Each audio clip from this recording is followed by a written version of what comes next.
This video is on oxidation numbers. We have been talking about oxidation numbers while discussing oxidation reduction reactions. So today we are going to explore what they are. By the end of this lesson, we should be able to identify oxidation number rules and solve for a simple chemical equation. Have you ever wondered why traffic lights have three colors? Let's remember our nursery rhymes now. The reason why we should explore it is that you should tell me what happens. Traffic lights, traffic lights. When we see the traffic light, there is something we must do. Red says stop, yellow says ready, and green says go. This means there are rules to follow. There are rules to follow or guide on any given activity. What is an oxidation number? An oxidation number can be described as the number that is allocated to elements in a chemical combination or chemical reaction. It is the count of electrons that atoms in a molecule can share, lose or gain while forming chemical bonds with other atoms of different elements. That is what oxidation number entails. Now to rule number 1. Rule number 1 states that in elements in the free or the uncombined state, each atom bears an oxidation number of 0. Evidently, each atom in hydrogen molecule, in oxygen molecule, chlorine, any molecule has the oxidation number of 0 on its own, provided it is in its free state or in uncombined state with another element. Now to rule number 2. For ions composed of only one atom, the oxidation number is equal to the charge on the ion. Ions are charged atomic particles.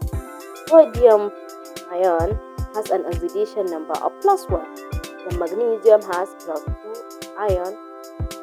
Ion has +3. And fluoride ion has -1. Oxide ion has -2. In their compounds, all alkaline metals, that is group 1 element, have the oxidation number of +1, and all alkaline earth metals, that is group 2 element, have an oxidation number of +2. Aluminium is regarded to have an oxidation number of +3 in all its compounds. So this accounts for how to state oxidation number for ions. Any charged particle bears the charge number.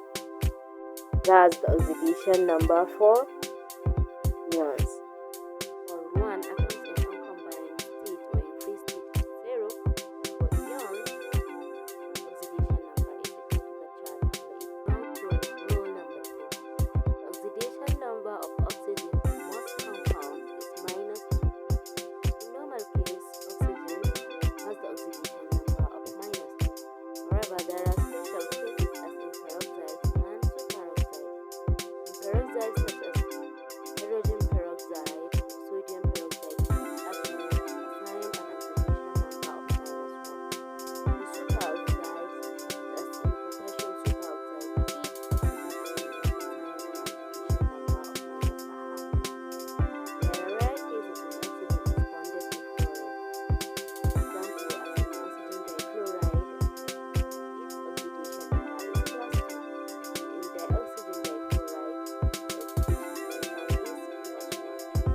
Oxygen in normal case is -2, in peroxide -1, superoxide -1/2, oxygen difluoride +2, and dioxygen difluoride it is +1.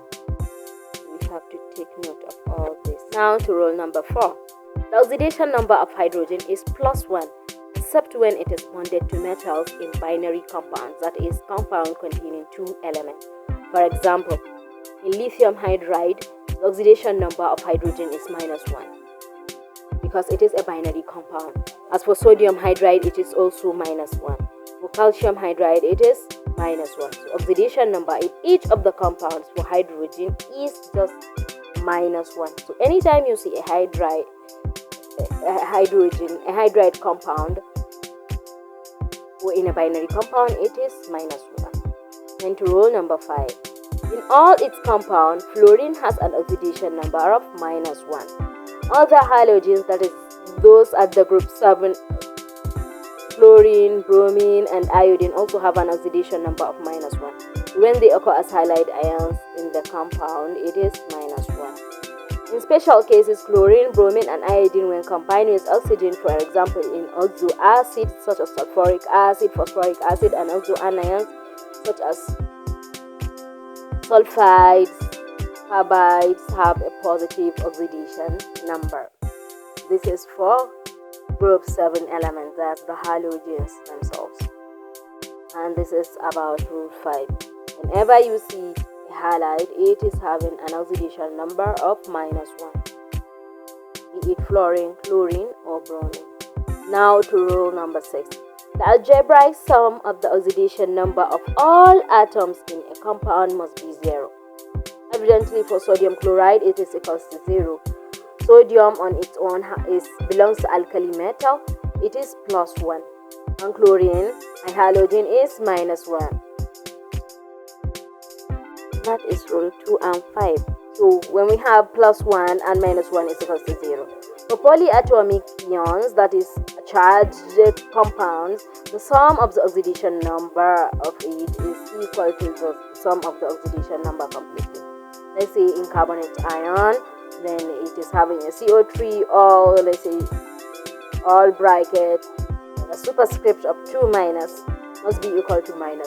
So all carbon, oxygen, the combined state, since it is a polyatomic ion, the charge must be equal to -2.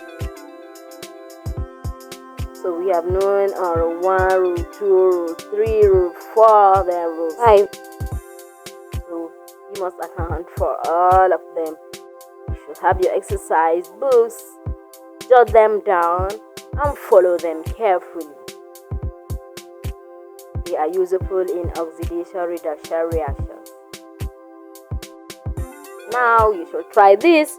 Provide the oxidation number of the following: nitrogen, oxygen, and sulfuric acid. Copy it in your exercise books and solve applying appropriate rule.